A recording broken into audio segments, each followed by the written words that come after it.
So hello and a very good afternoon to all of you. So अभी previous lectures में हमने क्या देखा था, हमने क्लास 6 की एनसीईआरटी, आपकी जो हिस्ट्री की एनसीईआरटी, इसको पूरा इन अ कॉम्प्रिहेंसिव मैनर हमने कवर किया। आज से जो हम शुरुआत करने जा रहे हैं आपकी क्लास 7 की हिस्ट्री की एनसीईआरटी की, राइट। तो सबसे पहले ये देख लेते हैं कि क्लास 6 की एनसीईआरटी में हमने क्या क्या देखा और कहाँ तक की चीजें हमने कवर करी थी। तो बेसिकली जो क्लास 6 की एनसीईआरटी है आपकी, वो बात करती है आपके एंशिएंट इंडिया की। एंशिएंट इंडिया की सारी बातें आपकी क्लास 6 की एनसीईआरटी में करी गई थी। तो क्या देखा था हमने क्लास 6 की एनसीईआरटी में कि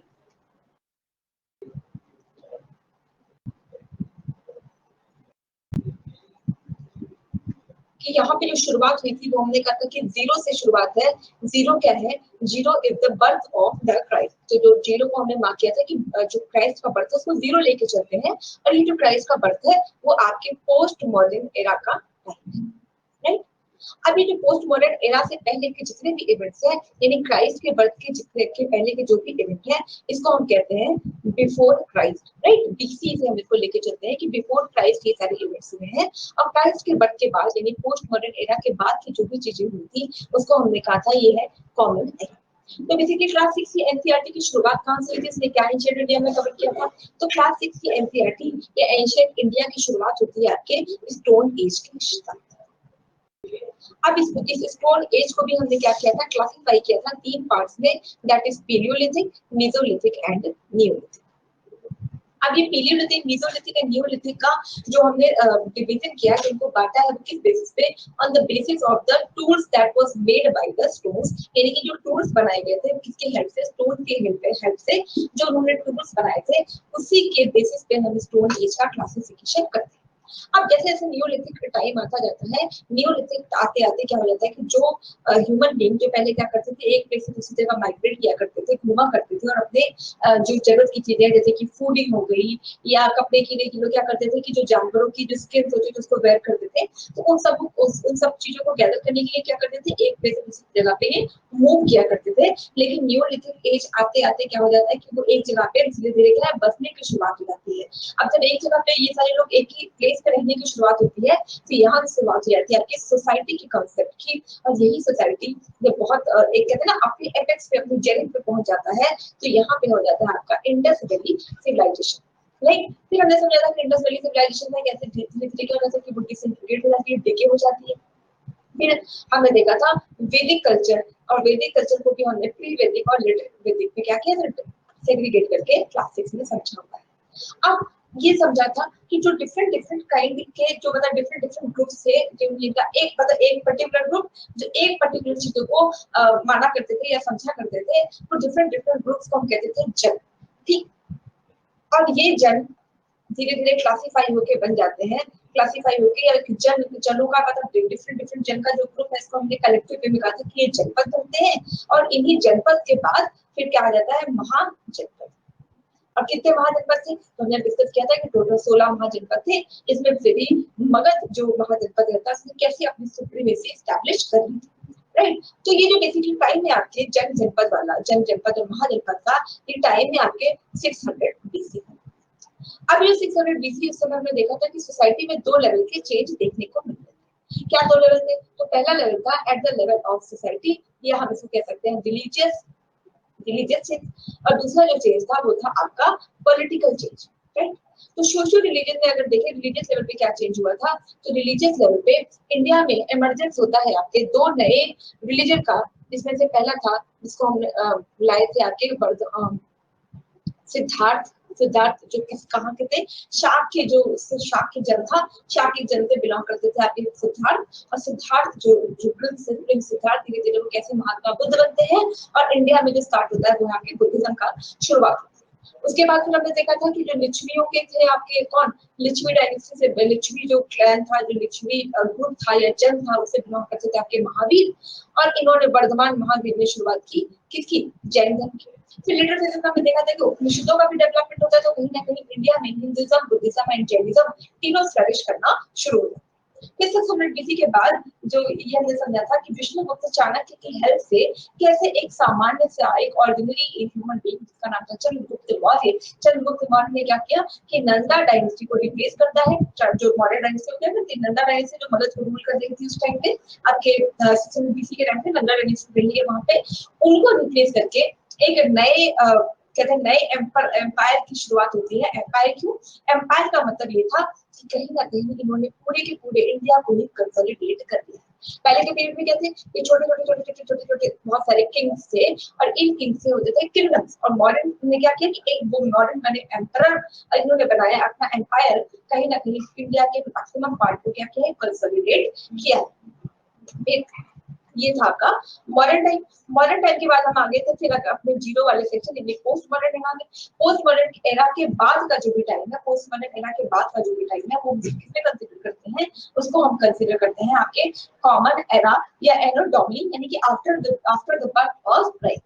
ठीक है, तो अब जो आपके कॉमन एरा का टाइम था वो वहां पे हमने समझा था कि जैसे पोस्ट मॉडर्न एरा खत्म होता है, पोस्ट मॉडर्न एरा के सॉरी मॉडर्न एरा खत्म होता है, तो मॉडर्न एरा के खत्म होते ही इंडिया में अगेन कोई कंसोलिडेटेड पावर नहीं थी। अगेन जो एम्पायर था, एम्पायर खत्म हुआ, तो अब कोई कंसोलिडेटेड पावर, ऐसी पावर नहीं जो पूरे इंडिया को क्या करे, पूरे इंडिया को यूनिफाई करके रखता है। छोटे छोटे क्लैंस, छोटे छोटे जो है किंग्स और किंगडम्स का इमर्जेंस होता है इंडिया में। तो ये जो बेसिकली यहाँ वाला पार्ट था, यहाँ पे इमर्जेंस होते हैं आपका शुंग एंड बाद में फिर कण्वा डायनेस्टी का। यहाँ पे हमने देखा था कि बहुत सारे इन्वेडर्स आए, जिसमें कि यहाँ पे जब आपका मगध के टाइम पे सिकंदर आया था इंडिया, सिकंदर की जाति, सिकंदर ने किसको, सेल्यूकस निकेटर को इस एरिया में बसा दिया था। तो यहाँ पे कौन कौन से लोग थे, तो ग्रीक थे, पार्थियंस थे, शक थे। इस तरह के जो डायनेस्टी है वो इस वाले एरिया में इनका इमर्जेंस होता है। यहाँ पे क्या थे आपके सातवाहन, सातवाहन डायनेस्टी, सातवाहन को रिप्लेस किया आपकी राष्ट्रकूट डायनेस्टी ने, राइट। उसके बाद फिर ये वाला एरिया जहाँ पे आगे थे आपके चोल, चेर और पांड्य, इनका इमर्जेंस हमने समझा था। अब चोल, चेर और पांड्य इन सारे इमरजेंस के बाद क्या होता है कि अगेन अगेन क्या था कि इंडिया में ये जो किंगडम्स के बाद फिर से हम देखते हैं कि एक जो है एम्पायर बनता है, फिर से एम्पायर बना, यानी पहला एम्पायर मॉडर्न एम्पायर, दूसरी बार फिर से एम्पायर बना। अब इसने क्या किया, फिर से पूरे इंडिया को कंसोलिडेट किया है। और ये जो एम्पायर था ये था आपका गुप्ता एम्पायर। ये गुप्ता एम्पायर में हमने समझा था कि इसके एस्टैब्लिश किया इसको श्री घटोत्कच, उसके बाद श्रीगुप्त, चंद्रगुप्त और फिर समुद्रगुप्त, चंद्रगुप्त, विक्रमादित्य, स्कंदगुप्त और सॉरी कुमारगुप्त एंड स्कंदगुप्त। इस तरीके से हमने देखा ये कैसे फिर से क्या है, समुद्रगुप्त और स्कंदगुप्त, कुमारगुप्त, इन्होंने क्या किया है, इंडिया को वापस से कंसोलिडेट किया और एक नए एम्पायर की शुरुआत हुई, जिसको हमने कहा गुप्ता एम्पायर। फिर क्या होता है कि जब गुप्ता एम्पायर भी धीरे धीरे डिसइंटीग्रेट हो जाता है, तो यहाँ पे जो लास्ट चैप्टर में देखा था पोस्ट गुप्ता एरा, तो पोस्ट गुप्ता एरा में हमने देखा था कि इंडिया में जो शुरुआत होती है वो आपके पोस्ट गुप्ता के बाद में वो है कि फिर से छोटे छोटे किंगडम्स का इमरजेंस हमने समझा था इंडिया में हुआ था। छोटे छोटे जो किंगडम्स हैं वो उसमें क्या था कि ये वाला जो एरिया था ये था आपका कन्नौज का, है ना। और कन्नौज में उस समय जो रूल कर रहे थे वो थे आपके हर्षवर्धन। कैसे जो पुलकेशिन थे, पुलकेशिन ने हर्षवर्धन को डिफीट किया था। इस वाले एरिया में आपके चोल डायनेस्टी और पांड्य डायनेस्टी का इमरजेंस हमने समझा था। उसके बाद हमने समझा था कि कैसे जो है हर्षवर्धन के बाद अगेन जो है कन्नौज एक सेंटर ऑफ पावर बन जाता है और यहाँ से आपकी एंशिएंट इंडिया जो है खत्म होती है। माना जाता है कि एंशिएंट इंडिया बेसिकली हर्षवर्धन के टाइम तक के जो टाइम जो है बेसिकली उसी को एंशिएंट इंडिया लेके चलता है। अब जो क्लास 7 की एनसीईआरटी है बेसिकली आपकी ये वहीं से कंटिन्यू करती है, मतलब जहां से हमने क्लास 6 को खत्म किया है वहीं से शुरुआत होती है क्लास 7 की एनसीईआरटी की। अब क्लास 7 की एनसीईआरटी शुरू होगी आपके हर्षवर्धन से लेके लेटर मुगल तक का जो पीरियड है वो कवर करता है। अब हर्षवर्धन से लेके जो लेटर मुगल तक का एरा है इसको हम कहते हैं मिडिवल इंडिया। ठीक है, तो जो क्लास 7 की एनसीईआरटी में हम डिस्कस करने जा रहे हैं basically we are talking about the medieval history of our India. ठीक है, तो यहाँ पे हम समझेंगे क्लास 7 में वो इंडिया की मिडिवल हिस्ट्री के बारे में जानेंगे और समझेंगे। अगर आप मिडिवल हिस्ट्री की शुरुआत की बात करें कि कैसे इंडिया में मिडिवल इंडिया में कैसे शुरुआत होती है, तो बेसिकली देखिए जो ये वाला पावर है, जो ये वाला सेंटर है जिसको हमने कहा ये है कन्नौज। अब इस कन्नौज को कैप्चर करने के लिए 3 अलग अलग डायनेस्टी एक लंबे टाइम तक वॉर करती है, बैटल करती है। इसको कहते हैं tripartite battle, tripartite struggle, tripartite battle between 3 different kingdoms. कौन कौन से थे, तो ये जो गुजरात वाला एरिया है यहाँ पे थे आपके प्रतिहार, गुर्जर प्रतिहार, राइट। बंगाल में कौन थे, तो बंगाल में थे आपके पाल, ये वाला जो एरिया है यहाँ पे थे आपके राष्ट्रकूट। अब इन तीनों ने क्या किया कि जो है इन तीनों ने फाइट करना, मतलब बैटल की होती है इन तीनों के बीच में, किसके लिए, कन्नौज को कैप्चर करने के लिए। ठीक है, पाल प्रतिहार और राष्ट्रकूट के बीच में जो बैटल होती है वो किसके लिए, to capture the Kannauj, right. अब ये लंबे टाइम तक वॉर चलता है। इस लंबे टाइम के वॉर में बाद में क्या होता है कि प्रतिहार डायनेस्टी है, प्रतिहार डायनेस्टी को बिल्कुल। अब यहीं से जो है इंडिया में अगर आप देखिए तो डिफरेंट राजपूत क्लेम्स की शुरुआत होती है। बहुत सारे मतलब अगर आप देखें तो राजपूत जो है बहुत अलग अलग पावर्स में बटे हुए थे। अलग अलग पावर्स मतलब अलग डिफरेंट डिफरेंट जो राजपूत थे, जैसे कि मालवा के हो गए आपके, मालवा के जैसे कि एमपी की साइड में अगर आप देखो तो वो है आपके चंदेल है ना। फिर इसी तरीके से मालवा में भोज जो है वो शुरू होंगे। तो मतलब डिफरेंट डिफरेंट जो है क्लास यहाँ पे इंडिया में है।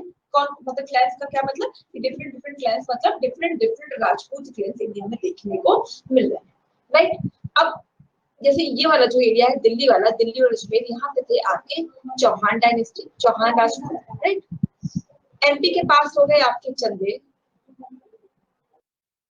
कन्नौज में हो गए गहरवाल, इस वाले एरिया में थे आपके तोमर,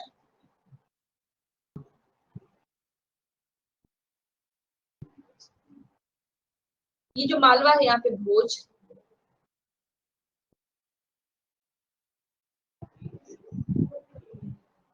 तो इस तरीके से डिफरेंट डिफरेंट क्या है, बहुत सारे राजपूत क्लैन इंडिया में बसे हुए थे। अब इन्हीं के टाइम पे शुरुआत होती है इंडिया में इनोवेशन की। और तो हमने देखा था एक ही इंडिया में इनोवेशन तो हो ही रहते, शक, पार्थियन, कुषाण, है ना। इसके अलावा ग्रीक, तो ये सब इंडिया में आते रहते थे। क्यों आते थे, तो आते थे इंडिया में वो कहीं ना कहीं इंडिया की वेल्थ को कैप्चर करते। तो मिडिवल इंडिया में भी जो डिफरेंट लोगों जो है इन्होंने इन्वेजन की शुरुआत होती है कहाँ से, तो शुरुआत होती है आपके मोहम्मद गजनवी से। मोहम्मद गजनवी आते हैं आपके इंडिया को इन्वेड करने के लिए। तो वो आता है आपके गुजरात में, तो सोमनाथ का टेम्पल अगर आपने सुना हो, तो सोमनाथ के टेम्पल को ये कैप्चर करने के लिए मोहम्मद गजनवी इंडिया आता है, राइट। अब जब ये यहाँ पे आते हैं तो बेसिकली इन्वेडर्स के आने के पीछे का दो रीजन होता था। इन्वेडर के आने के पहले पीछे के दो रीजन क्या क्या है, तो पहला था कि इंडिया के वेल्थ को कैप्चर करना, और दूसरा था कि अपने रिलीजन की सुप्रीमेसी को, अपने रिलीजन की हेजेमनी को यहाँ पे स्टैब्लिश करेगा, अपने रिलीजन की सुप्रीमेसी को यहाँ पे स्टैब्लिश, अपने उसकी हेजेमनी को स्टैब्लिश करना, ये क्या था इनका पर्सपेक्टिव था, ये इनका जो है ऑब्जेक्टिव रहता था इंडिया में। मोहम्मद गजनवी के बाद जो दूसरा तुर्क आते हैं इंडिया में, जो इंडिया को इन्वेड करने आता है, वो है आपका मोहम्मद गोरी। तो मोहम्मद गोरी आते ही आपकी इस वाले एरिया, जो कि हमने कहा था दिल्ली और अजमेर वाला एरिया है, दिल्ली और अजमेर वाला एरिया जहाँ पे मोहम्मद गजनवी क्या करता है, सॉरी मोहम्मद गोरी इंडिया आता है, राइट। अब इस समय जो दिल्ली और अजमेर में जो राजपूत रूलर रूल कर रहे थे वो थे आपके पृथ्वीराज चौहान, पृथ्वीराज चौहान, राइट। अब इस टाइम में जब मोहम्मद गोरी आता है पृथ्वीराज चौहान के पास, यानी कि आपके दिल्ली वाले एरिया में, तो इन दोनों के बीच में होती है बैटल। वो बैटल थी आपकी battle of the Rhine, battle of the राइन।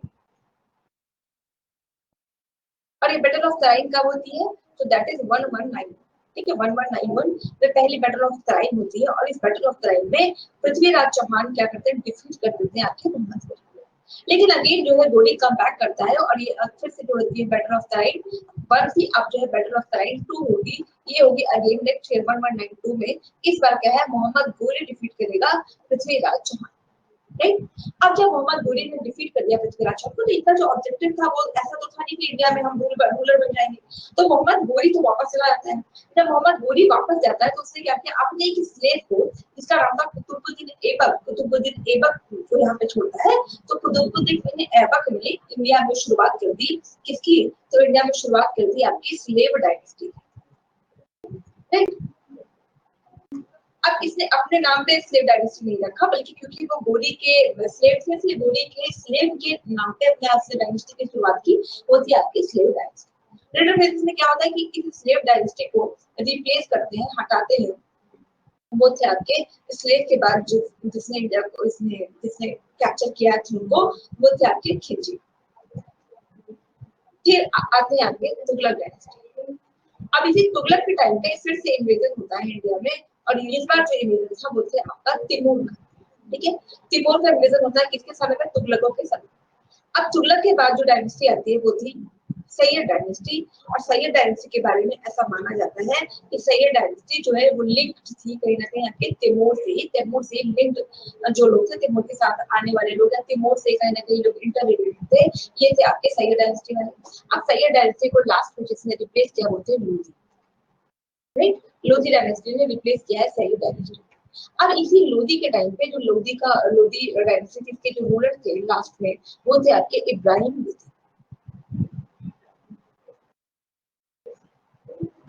इब्राहिम लोधी के अगेंस्ट में जो राणा सांगा है, राणा सांगा क्या थे, जो आपके ये वाला रीजन है ना जहाँ पे आपके महाराणा प्रताप थे, तो महाराणा प्रताप के ही फोर फादर थे आपके राणा सांगा। इन्होंने इनवाइट किया इंडिया में किसको, बाबर को, कि आप आओ और इब्राहिम लोधी को डिफीट कर लो। तो बाबर क्या था, ये अफगान के थे, अफगानी थे जो बाबर थे। बाबर फिर इंडिया आते हैं, इब्राहिम लोधी को डिफीट करते हैं, और जो ये डिफीट करते हैं that is known as the battle of Panipat. First battle of Panipat होती है बिटवीन इब्राहिम लोधी एंड बाबर, जिसमें बाबर डिफीट करते हैं इब्राहिम लोधी को। और फिर इंडिया में शुरुआत जाती है एक नई डायनेस्टी की, वो थी आपके मुगल डायनेस्टी। मुगल डायनेस्टी का अगर टाइम फ्रेम देखें तो हम लेके चलते हैं इसको 1526 से 1707 यानी 1526 टू 1707 तक का जो टाइम फ्रेम है, इसको हम लेके चलते हैं। किसके लिए इसको लेके चलते हैं, that is the time frame of Mughal. तो ऐसा नहीं है कि जो 1707 के बाद का टाइम है वो वहां पे कोई भी मुगल पावर नहीं रही है, मुगल पावर रहे हैं। लेकिन क्या होता है कि जो 1707 का टाइम है ये आपके औरंगजेब का टाइम है। तो क्या होता था कि औरंगजेब के बाद की जो भी मतलब मुगल रूलर्स हैं, those rulers were not that much capable as the earlier ruler। मतलब कि जो औरंगजेब के पहले के रूलर्स जितने एफिशिएंट थे, जितने कुशलता से उन्होंने काम किया है, बाद वालों ने उतना मतलब उतना अच्छा रूल वो इंडिया को नहीं दे पाए हैं। इसलिए जो मुगल डायनेस्टी को हम क्लासिफाई करते हैं basically Mughal and later, right. तो औरंगजेब के टाइम तक कोई बेसिकली हम कहते हैं कि मुगल डायनेस्टी है। तो ये था आपका ओवरव्यू, जहां पे हम शुरुआत करेंगे, आप जहां पे जो क्लास 7 से एनसीईआरटी की जो बात करेंगे कहां से, ये बात करेंगे आपकी दिल्ली सल्तनत से लेके मुगल डायनेस्टी तक की। तो ये पूरा जो एरिया है इसी को बेसिकली मिडिवल इंडिया के, राइट। इंडेक्स देख लीजिए, तो जो इंडेक्स है यहाँ तक है जो आपका दिल्ली सल्तनत की बात की गई है। चैप्टर नंबर 123 दिल्ली सल्तनत की बात करेगा। उसके बाद फिर मुगल्स के बारे में हम समझेंगे कि उस समय के जो बिल्डिंग्स, क्राफ्ट, क्रिएचर्स हैं और कैसे हमें जो है पास्ट के बारे में पता चलता है, क्या हमें पता चला है, ये सारी बातों को हम इसमें जानने और समझने की कोशिश करेंगे। तो पहला चैप्टर आपका कहता है tracing changes through 1000 year, right. तो अब कैसे इंडिया का नाम भारत पड़ा, सॉरी हिंदुस्तान कैसे पड़ा है ना, तो ये सारी बातें इस चैप्टर में करी है। अब जो हमने बताया था एंशिएंट में कि जो पास्ट को जानने का जो तरीका था वो क्या कहते हैं, इंस्क्रिप्शन से, मैन्युस्क्रिप्ट से, पेंटिंग से, लिटरेचर से, उससे हम पास्ट को जानते हैं। अब अगर बात करी जाए आपके मिडिवल इंडिया की, तो मिडिवल इंडिया में बोला गया है कि हमने शुरुआत की है, हमें जानने और समझने का मौका मिला है with the help of inscriptions. Inscriptions क्या थे, तो याद कीजिए पहले के हमने पढ़ा है इंस्क्रिप्शंस क्या होते थे। इंस्क्रिप्शंस क्या है कि जो उन्होंने दीवारों पे अपने मैसेज को कोड कर दिया था, दोस things were known as inscriptions. So manuscripts are inscriptions. Manuscripts with the help of their hands they have written something that is known as manuscripts. तो manuscripts और inscriptions के बारे में हमें पता चलता है with the help of those two things medieval India के बारे। तो चैप्टर की जो शुरुआत होती है कि हिंदू मतलब हिंदुस्तान या जो इंडिया का नाम हिंदुस्तान कैसे पड़ा है, तो उन्होंने कहा कि बेसिकली जब इस टाइम पे यहाँ पे प्रोफेट मोहम्मद जो आपके इस्लाम है इनका इमरजेंस हो चुका था, इमरजेंस हो गया था। तो यहाँ से कई सारे जो अरब यात्री थे, जो अरब लोग थे, वो इंडिया में आते हैं। और इंडिया में जब आते हैं तो यहाँ पे जो रिवर थी that is known as Sindhu, और सिंधु रिवर के पास बसने वालों को उन्होंने कहा, सिंधु को जो मतलब अगर आप देखें तो उन्होंने सिंधु को प्रोनाउंस किया हिंदू में, और हिंदू मतलब कि हिंदू कौन हुए, इस पर्टिकुलर लैंड पे रहने वाले, और पर्टिकुलर लैंड पे रहने वाले अगर हिंदू, ये पर्टिकुलर लैंड हो गई हिंदुस्तान।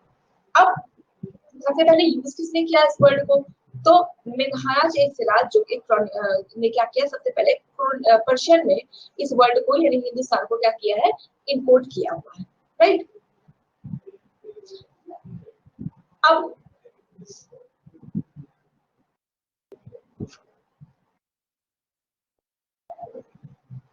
अब जो है जो मिन्हाज ए सिराज है, इन्होंने ऑल्दो बोल तो दिया कि मतलब जो इंडिया है वो है हिंदुस्तान, लेकिन क्या उन्होंने जो अपने इंडिया का कॉन्सेप्ट देखते हैं, जो इंडिया देखते हैं वो तो कुछ इस तरीके से है। है ना। इसमें ये वाला पूरा जो हमारा डेक्कन पेनिनसुला है, डेक्कन प्लेटू, उसको भी हम कवर करके चलते हैं। लेकिन मिन्हाज ए सिराज ने बोला कि हिंदुस्तान क्या है, तो हिंदुस्तान गंगा और यमुना का दुआब है। यानी कि कौन कौन सा एरिया, पंजाब हरियाणा वाला जो एरिया है, जो गंगा और यमुना का दुआब वाला एरिया है, बेसिकली उसी को मिन्हाज ए सिराज ने क्या बोला कि ये आपका हिंदुस्तान है। यानी सदर्न इंडिया को हमने हिंदुस्तान में कंसिडर नहीं किया, राइट। फिर बाद में अगर आप देखें तो बाबर ने हिंदुस्तान वर्ड का यूज किया है, ठीक है, जो उसने इंडिया की ज्योग्राफी को डिस्क्राइब किया है, तो उसने हिंदुस्तान वर्ड का यूज किया है बेसिकली फौना के टर्म्स में, कि जिस तरीके का फौना इंडिया में मिलता है उसी के बेसिस पे उसने बोला है इस पर्टिकुलर एरिया को हिंदुस्तान। और बाद में अमीर खुसरो ने इसको बोला है हिंद, है ना। अमीर खुसरो का जो अगर आप देखें तो अमीर खुसरो कौन है, अमीर खुसरो एक मतलब लीजेंड, जो कि जिन्होंने हर फील्ड में हर एरिया में कहीं ना कहीं अपना जो कंट्रीब्यूशन है वो दिया है। फिर भी कल्चर और हेरिटेज में जो उनका जो भी उनका कंट्रीब्यूशन है, दैट कंट्रीब्यूशन इज इनक्रेडिबल। तो उन्होंने हिंद नाम बोला, और Hind which is referring as a cultural entity like, right. तो हिंदुस्तान वर्ड का जो कैसे कैसे यूज हुआ है, ये जो है स्टार्टिंग में बताया। फिर बाद में जो वर्ड है फॉरेनर, अभी हम जो वर्ड फॉरेनर किसको बोलते हैं कि फॉरेनर मतलब कौन, जो हमारे इंडिया से बाहर में रहने वाले लोग, राइट। लेकिन उस टाइम पे क्या था कि फॉरेनर मतलब कोई भी हो या बाहर में रहने वाले लोग, जैसे कि मान लीजिए कि कुछ लोग गांव में रहते थे और कुछ लोग शहर में, तो गांव में रहने वालों के लिए जो शहर के में रहने वाले लोग हैं वो भी फॉरेनर, ठीक है। या सिटी में रहने वाले लोगों के लिए गांव का जो विलेजेस है वो क्या है, फॉरेनर्स, ठीक है। तो अगर हिंदी में अगर आप इनका देखें तो कहते हैं परदेसी, मतलब किसी और देश में रहने वाला या अजनबी, जिसको हम नहीं जानते, तो पर्शियन में बोला गया अजनबी, है ना। तो यहाँ पे जो आपका फॉरेनर का कंसेप्ट है, the concept is very very narrow, कि जहाँ पे अभी क्या है कि इतना जो है डायमेंशन खुला नहीं, इतना ज्यादा जो है हम लोगों की आपस में जो गैदरिंग है वो इतनी स्ट्रॉन्ग नहीं है, इसलिए शहर और गाँव में भी आप देखिए तो फॉरेनर का जो कंसेप्ट है वहाँ पे देखने को मिलता है। अब इसको जानने का जो सोर्स है, हिस्ट्री को जानने का सोर्स है, वो था आपके मैन्युस्क्रिप्ट्स। अब मैन्युस्क्रिप्ट्स क्या है, हैंड से लिखी हुई चीजें हैं। अब इस मैन्युस्क्रिप्ट्स को आगे जानने के लिए क्या करना पड़ता था, उसकी कॉपी करनी थी, है ना। तो अब इतनी मतलब फोटोग्राफी मशीन और कैमरा वगैरह तो नहीं रहे होंगे कि जिसकी वो फोटो क्लिक कर ले और उसके बारे में समझ ले। तो क्या करते थे कि जो स्क्राइबर्स थे, स्क्राइबर्स क्या करते थे, इसकी कॉपी बनाया करते थे, स्क्राइब्स थे उसकी कॉपी बनाया करते थे, मतलब with the help of the pen and paper वो उसको पूरा ड्रॉ किया करते थे। लेकिन अगर आप देखो तो किसी चीज को अगर ड्रॉ करते हैं तो उतना फाइन या एकदम सेम टू सेम तो नहीं हो पाता है। तो जो मैप वगैरह ड्राइंग किया करते थे वो बिल्कुल सेम नहीं हो पाई है, तो धीरे धीरे क्या होता है उसमें चेंजेस देखने को मिल जाते थे। इसीलिए एक जो हमारे क्रॉनिकलर है, क्रॉनिकल कौन है, जियाउद्दीन बरनी, तो इन्होंने एक बार जो है अपना जो पूरा डिपिक्शन दिया इंडिया के बारे में, जो भी चीजें बताई, तो उसके बाद 2 ही साल बाद उन्होंने अपना दूसरा वर्जन भी इंडिया में, मतलब इंडिया के बारे में, समय के बारे में अपना सेकंड वर्जन भी लाके रख दिया, जहां पे ये देखा गया कि हाँ पहले टाइम पे जो भी मतलब उनको लगा कि हाँ ये सारी चीजें मेंशन नहीं हो पाई है, तो लेटर दे दी 2 साल बाद फिर उन्होंने अपना वर्जन जो है इंडिया में लाया है।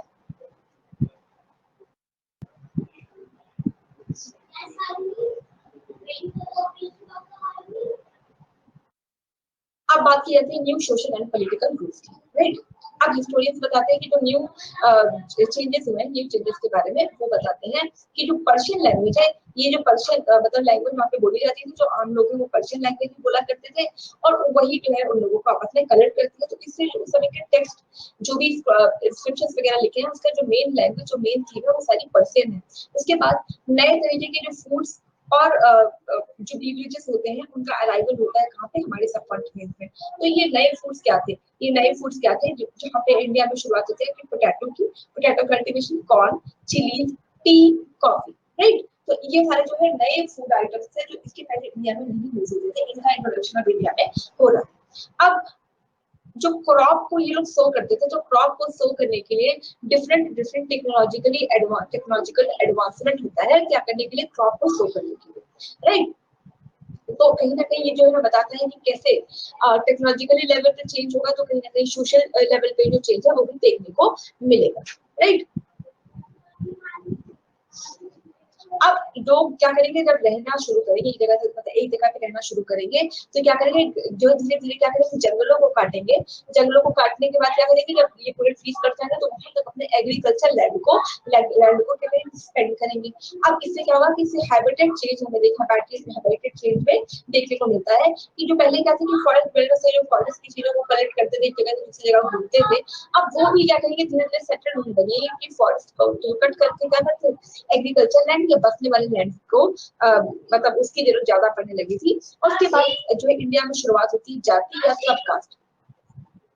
ये जाति और सब कास्ट क्या थे कि जिस तरह का ऑक्यूपेशन वो लोग किया करते थे, जैसे जैसे कामों को किया करते थे, वहां से इंडिया में शुरुआत हुई है डिफरेंट अलग अलग जाति और सब कास्ट की, राइट। अब एक ही जाति का एक जगह पे रहेगी तो नहीं, एरिया वाइज डिफरेंट डिफरेंट जाति थी, उनका भी वो भी कहीं ना कहीं चेंज होते रहते थे। अब ओल्ड एंड न्यू रिलीजन की बात होती है, राइट। अब यहाँ पे जो है लोगों की जो आस्था है, गुप्ता एरा में हमने देखा था कि उन्होंने टेंपल बनाने का कॉन्सेप्ट शुरू कर दिया था। भगवान भक्त और ईश्वर के बीच का जो रिलेशन को हमने कहा था, भक्ति जैसा रिलेशन इंडिया में मतलब शुरू हो जाता है। यहाँ पे भी क्या है कि बिलीव बढ़ने लगा डिवाइन पे, और ऐसा माना जाने लगा कि जरूर कोई सुपर नेचुरल पावर है जो हमें रन कर रही है, राइट। तो इस समय क्या होगा कि बहुत सारे चेंजेस हमें देखने को मिलते हैं इंडिया में भी। इवन नए नए देवताओं का इमरजेंस होता है ना। नए नए देवताओं के साथ पूजा की डिफरेंट डिफरेंट विधियों की शुरुआत होती है कि बहुत सारी विधियां हैं। अब यहाँ पे शुरुआत होती है संस्कृत टेक्स्ट की, जो संस्कृत टेक्स्ट जैसे कि आपके संस्कृत में लिखे हुए श्लोकाश है ना, और वेदों में लिखी हुई बातें, इनको जो है लोग क्या कहते हैं, उसको पेट्रोनेस दी गई है ना, न्यू रूलर्स ने इसको पेट्रोनेस दी, इसके बारे में पढ़े, लोगों को समझाएं, किंग को भी समझाएं, तो ये सारी जो है शुरुआत हो जाती है इंडिया में। अब ना केवल हिंदुइज्म में बल्कि इस्लामिज्म में भी जो बहुत सारे मर्चेंट्स थे जो इंडिया से बाहर के प्लेसेस पे जाया करते थे, यानी किस प्लेसेस पे, अरब वाले प्लेसेस पे, तो जब वो वहां से लौट के आते हैं तो वहां से जो आता है वो है इंडिया में, वो है कुरान। कुरान क्या है, एक होली बुक। ये होली बुक किसकी, मुस्लिमों की, ठीक है। तो इस जो कुरान है बेसिकली, ये जो कुरान है ये वन एंड ओनली गॉड को मानता है कि मतलब बहुत सारे भगवान नहीं, मतलब हिंदू में बहुत सारी डिटीज की पूजा शुरू हो गई थी, उन्होंने एक गॉड को रिकॉग्नाइज किया, और वो गॉड थे आपके अल्लाह, है ना, जिनके जो लव है, जो मर्सी है, बाउंटी है, वो सब पे बराबर बरसती है, राइट। अब बहुत सारे रूलर्स ने, जैसे बहुत सारे रूलर्स कहते हैं हिंदुइज्म को पेट्रोनाइज देते थे, वैसे बहुत सारे रूलर्स ने इस्लाम को पेट्रोनाइज की, है ना। और उसके बाद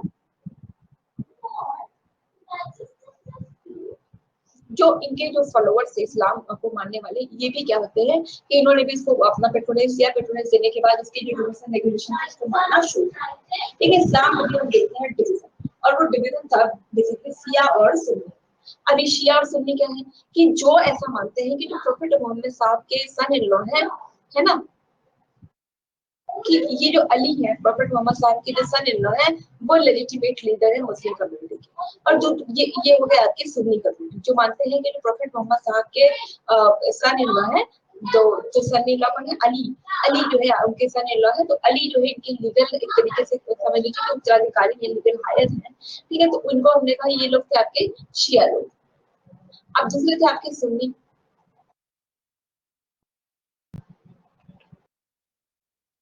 जो ये मानते थे कि अली नहीं बल्कि जो खलीफा लीडर्स है, जो कैलिफेट है, कैलिफा लीडर है, जो कैलिफेट की जो शुरुआत है, ये लोग बोलते हैं कि ये जो है कैलिफेट की जो मतलब शक्ति है, जो उनकी है जिन्हें इसको बिलीव करते हैं, तो ये हो गए आपके सुन्नी, ठीक है। अब इसके अलावा रिलीजियस लेवल पे हमने चेंज समझ लिया है ना, पॉलिटिकल लेवल पे जो सोसाइटल लेवल पे बहुत सारे चेंजेस देखने को मिलते हैं, और इस सोसाइटल चेंजेस का जो बेसिकली रीजन था वो था आपका इकोनॉमी, राइट। तो अब बहुत सारी जो है इंडिया में शुरुआत होती है डिफरेंट डिफरेंट चीजों की, डिफरेंट डिफरेंट मतलब टेक्नोलॉजी के, जिससे कि जो है सोसाइटी लेवल पे भी हमें चेंज देखने को मिलता है, राइट। जैसे कि उन्होंने इंडिया में शुरुआत होती है आपके व्हील की, है ना, पहिए वाले व्हील। इसमें क्या होता था कि जो आपके बैग होते थे, ऑक्स होते थे, वो क्या करते थे उस व्हील के, मतलब मान लीजिए कि कुआं है और यहाँ पे व्हील लगी हुई है ना। अब इस व्हील को चारों ओर से घूमते थे जो आपके ऑक्स थे, तो व्हील क्या करती थी, घूमती थी किसके ऊपर, उस बेल के ऊपर, यानी कुएं के ऊपर। उससे क्या होता था, उस टेक्नोलॉजी से फिर जो कुएं का जो वाटर है वो बाहर लाया जाता था, कुएं का जो वाटर इसका नदी के लिए बाहर लाया जाता था। तो इस तरह से टेक्नोलॉजी का भी यूज इंडिया में शुरू। तो बेसिकली ये था आपका चैप्टर नंबर 1। अब कल की क्लास में हम समझेंगे चैप्टर नंबर 2 से अपने आगे की बात, राइट। अगला चैप्टर नंबर आपका न्यू किंग्स एंड किंगडम। तो आज हमने समझा क्लास 7 के एनसीईआरटी का जो ओवरव्यू वो क्या था, और आगे की क्लासेस में हम इसको क्या पढ़ने वाले हैं, और इसके साथ हमने पढ़ा आपका चैप्टर नंबर 1। ठीक है, तो आज की क्लास बस यहीं तक, कल आपसे मिलेंगे चैप्टर नंबर 2 के साथ। All the very best.